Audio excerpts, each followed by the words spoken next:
Hello and welcome to another edition of Toys from the Attic. Sadly, I've come to the end of my Earthworm Jim action figure collection, and just about the end of that whole line of toys. They were going to come out with a second wave of figures, but the series was cancelled. However, I happen to have an old toy review magazine that shows what they were going to come out with. So let's open it up and take a look inside.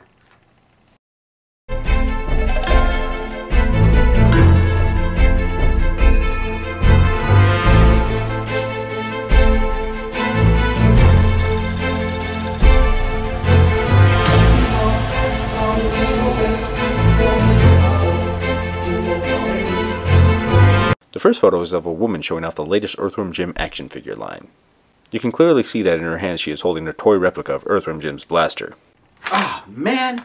I don't know about you, but if they came out with a toy version of Earthworm Jim's gun, you can bet your ass that I would have wanted one when I was a kid. Next up is Earthworm Jim's worm thrower vehicle. For any old TMNT fan out there, you can tell that this is just a recolor of the old pizza flinger vehicle from the Ninja Turtles line. Next up is Extending Arm Jim. The sculpt of this character seemed to have a lot more tubes and electronics sticking out of him, and although the angle is a little bit hard to tell, the name can kind of suggest that he has an extending arm gimmick. Next up after that is Copter Head Jim. The sculpt of this character definitely gives off the appearance of a flight suit, and it's kind of nice to see that he has a different type of gun in his hand, reminiscent of one of the ones from Earthworm Jim 2. Although not shown in the picture, the name suggests of a spinning head motif, similar to the ability that Jim had in the first video game. Next up after that is Samurai Jim. It's a little unclear what or if it had any sort of gimmick. However, its sculpt shows a definite samurai and Japanese robot motif. Next to him you have the owner of the junkyard, Chuck, and his dog Fifi, who also happens to be the first boss you fight in the video game franchise. It's kind of nice to see that they're not just only pulling characters from the TV show, but also the old video games as well. Continuing to add more villains to the roster, they've opened it up to the evil queen Slug for a butt.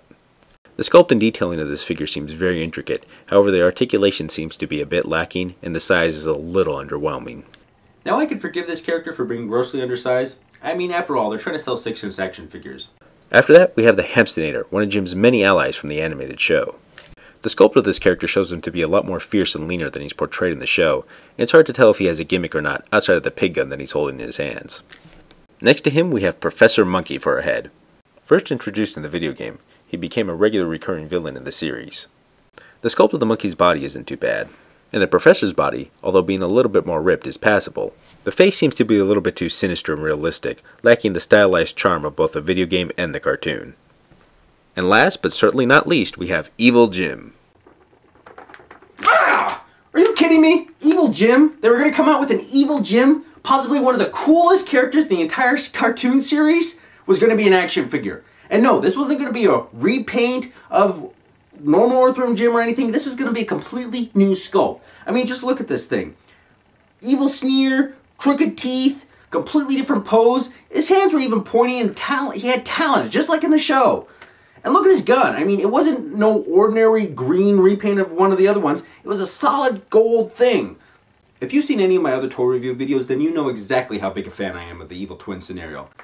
I was going down to the toy store just about every other weekend with my friend, eagerly searching for this guy, counting down the days till his release. But as I saw the toys starting to get pulled from the shelves, I knew that the line had been canceled, and these guys would never see the light of day. Now, the only memory of them ever existing is what's inside this magazine.